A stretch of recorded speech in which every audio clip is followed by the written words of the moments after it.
Hello, this is Amin from Onyx, your trusted expert for all things printers. In this tutorial, I'll guide you on how to determine if your HP LaserJet 4200 printer cartridge is empty. This video also covers the HP LaserJet 4240, 4250, and 4350.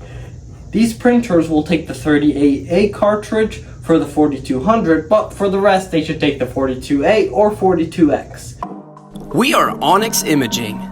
We are the highest rated and most reviewed printer service center in Oklahoma. The first step is printing a test page. This allows you to assess the appearance of your new cartridge and gather valuable information about your printer. Here are the steps to print this page. Use the green check button to enter the menus. Use the arrow keys down to information and open it. Use the arrow keys down to the supply status page and press it. Your printer will now print the supply status page. Next, check the number of pages that have been printed by the specific printer. If you're using an A-size cartridge, the 42A or 38A, it's generally recommended to replace it after approximately 6,000 to 7,000 pages.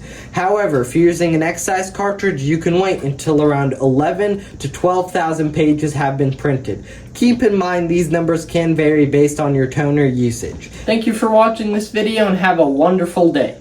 Thank you for watching. If you're interested in how you can receive free labor on all of your service calls, as well as how to qualify for free printer upgrades, contact us today. We are here for all of your printer and office supply needs.